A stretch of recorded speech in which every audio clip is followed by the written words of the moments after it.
जहां भी है एक बार आ जाए सामने।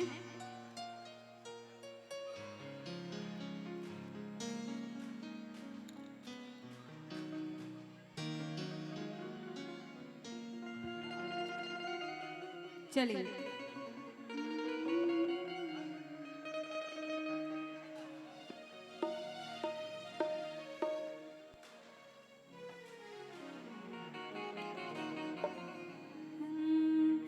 कि माई की ममता दिखावे झूठे,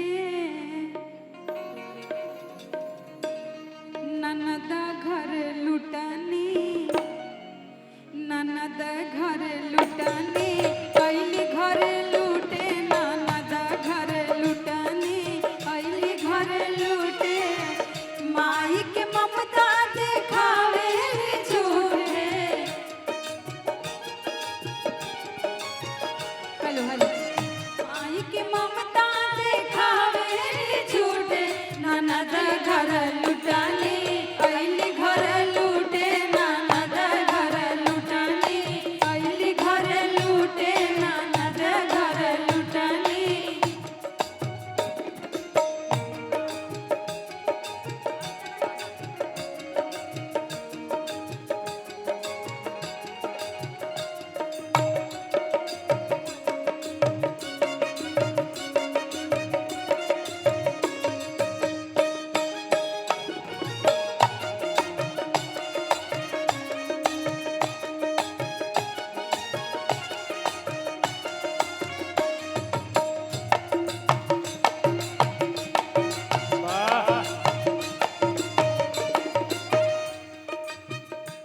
अब देखिए,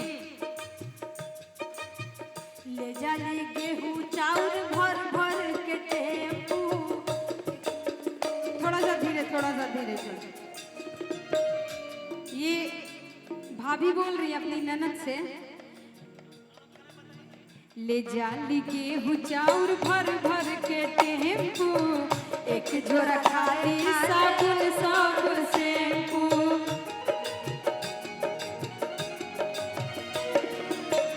ले जाल गेहूं चाउर भर भर के टेम्पू, एक झोरा रहे खाली साबुन शैम्पू। बक्सा में रहे चॉकलेट बिस्कुटे, बक्सा में रहे चॉकलेट बिस्कुटे, ननद घर लुटनी, अली घर लूटे, ननद घर लुटनी, अली घर लूटे, ननद घर लुटनी।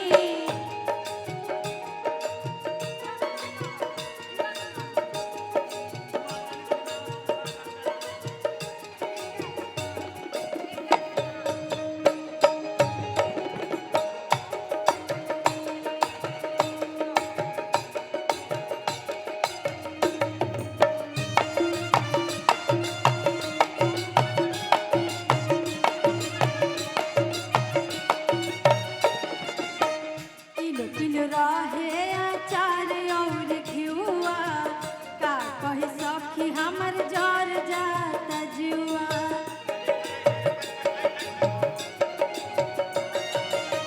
किलो किलो रहे अचार और घिउआ, का कही सखी हमर जर जाता जुआ।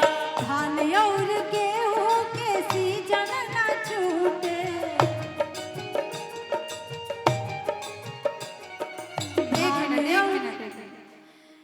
धान और गेहूं के सीजन ना छूटे। मतलब कि भाभी का कहने का मतलब है कि कोनो सीजन होखे, लेकिन नैहरी डेली 15 दिन पावेली कि कुछ वो बटोर के लेके जाए के बाद। धान और गेहूं के सीजन ना छूटे,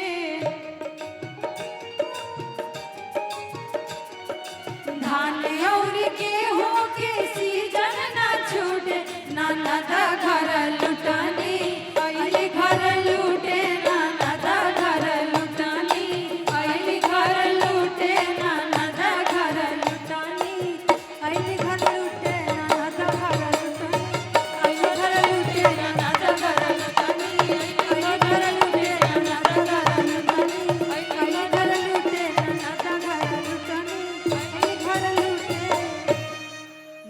घर लुटने।